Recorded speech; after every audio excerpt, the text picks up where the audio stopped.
Assalamualaikum warahmatullahi wabarakatuh.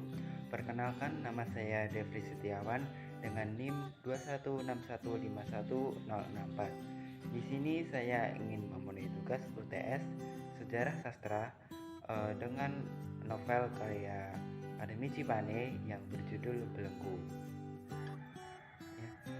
Belenggu yang merupakan hasil karya dari angkatan 30-an atau angkatan Bujangga Baru. Nama penerbit dari buku ini adalah Dian Rakyat dengan jumlah halaman 160 halaman, warna sampul berwarna putih dan warna coklat. Tokoh utama dalam novel Belenggu ini adalah Sukartono, Sumartini, dan Siti Rohayah, dan pelaku sampingan adalah Hartono. Nah, kita masuk langsung ke isi dari novel Belenggu.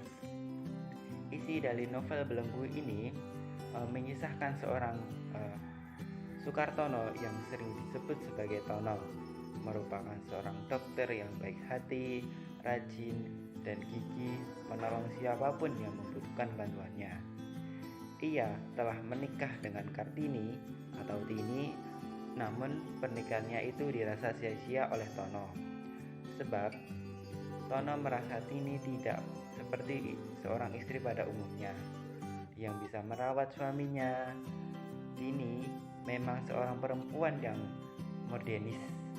Hari-harinya dihabiskan di luar rumah, kadang ke pesta maupun ke tempat rekan-rekan organisasinya.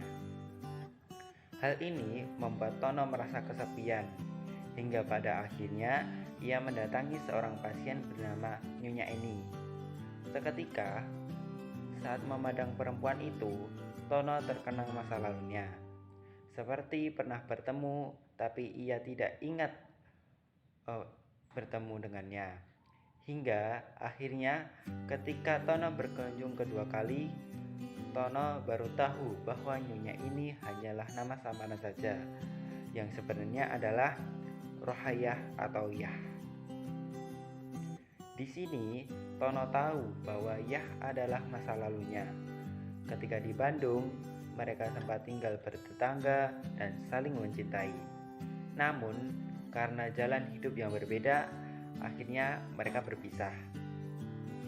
Ketika bertemu lagi, Yah memperlakukan Tono selayaknya seorang suami, melayaninya, mendengar keluh kesahnya, dan mau berbagi cerita sehingga Tono merasa nyaman dan menemukan sosok istri yang selayaknya, bukan seperti istrinya yaitu Tini. Hal itu menyebabkan Tono mendua. Setiap malam Tono berkunjung ke rumah Yah. Tono terlihat mencintai Yah dengan tulus. Segala kesukaan Tono selalu diperhatikan oleh Yah, termasuk lagu keroncong yang dinyanyikan oleh Siti Hayati. Menurut Tono, syair-syair seakan ditunjukkan pada dirinya.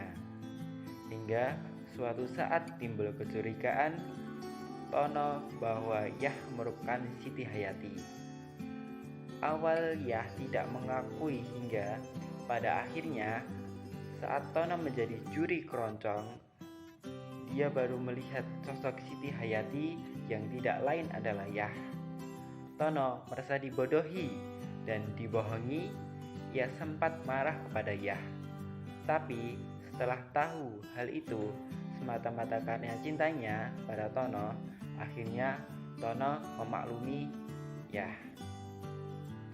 Sementara itu, hubungan gelap antara Tono dengan Yah ternyata telah diketahui oleh keluarga Tini di Solo, yang kemudian mengutus paman Tini yang bernama Mangu Sucipto untuk berusaha mendamaikan keluarga tersebut agar mereka tetap mempertahankannya.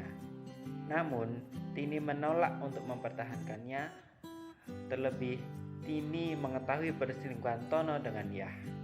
Setelah Tini bertemu dengan Yah, Tini merasa Yah merupakan sosok perempuan yang lebih cocok untuk mendampingi Tono sebagai seorang istri karena kepandaiannya dalam merawat Tono. Tini sendiri lebih menginginkan untuk bergabung dalam kegiatan perempuan dan pergi meninggalkan Tono ke Surabaya. Meski Tono sempat mencegah Tini dengan berbagai alasan, namun Tini bersikeras untuk meninggalkan Tono dan tinggal di Surabaya. Hingga Tono tak kuasa menahannya dan kembalilah Tono bertemu dengan Yah.